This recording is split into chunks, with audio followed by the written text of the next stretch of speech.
नमस्कार दोस्तों, मैं एहसन सर आप लोगों के बीच आज क्लास 10th हिंदी के चैप्टर 1 लेकर आया हूँ। तो पहला क्वेश्चन है, श्रम विभाजन और जाति प्रथा के लेखक कौन हैं? तो ऑप्शन बी होगा बाबा साहेब भीमराव अम्बेडकर। दूसरा क्वेश्चन है, लेखक के दृष्टि में विडंबना की बात क्या है? तो लेखक के दृष्टि में विडंबना के बात जातिवाद के पोषकों की कमी नहीं है।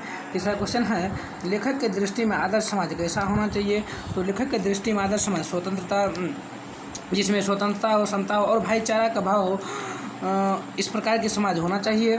चौथा, लेखक बेरोजगारी का प्रमुख और प्रत्यक्ष कारण किसे मानते हैं? तो जाति प्रथा को मानते हैं। अम्बेडकर की दृष्टि में भाईचारा का वास्तविक रूप कैसा होना चाहिए? तो अम्बेडकर की दृष्टि में भाईचारा का वास्तविक रूप दूध और पानी के मिश्रण की तरह होना चाहिए। अगला क्वेश्चन है, भारतीय संविधान के निर्माण में महत्वपूर्ण भूमिका किसकी रही? थी भीमराव अम्बेडकर की रही। अगला है, सभ्य समाज की आवश्यकता क्या है?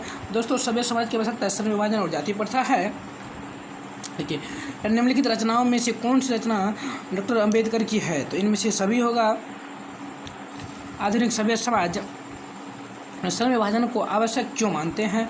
कार्य कुशलता के लिए। अगला है, श्रम विभाजन और जाति प्रथा पाठ बाबा साहेब के किस भाषण से संपादित है? तो एनहिलेशन ऑफ कास्ट से संपादित है। प्राथमिक शिक्षा प्राप्त करने के बाद अम्बेडकर उच्च शिक्षा प्राप्त करने के लिए कहाँ गए?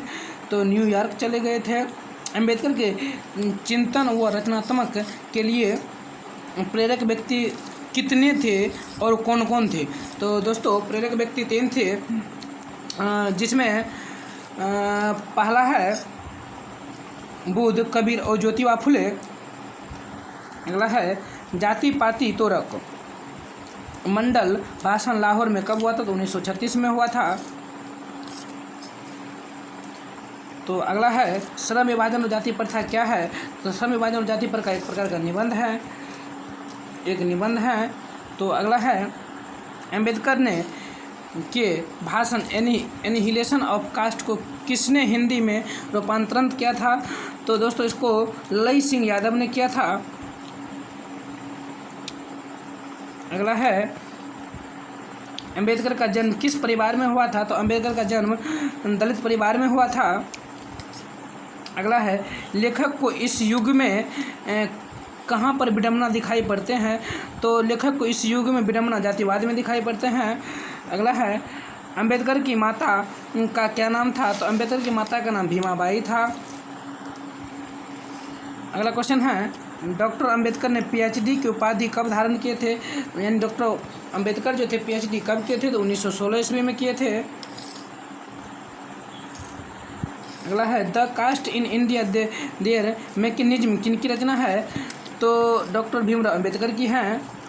अगला है, आर्थिक पहलू से भी जाति प्रथा डैश है? तो दोस्तों, आर्थिक पहलू से भी जाति प्रथा हानिकारक है।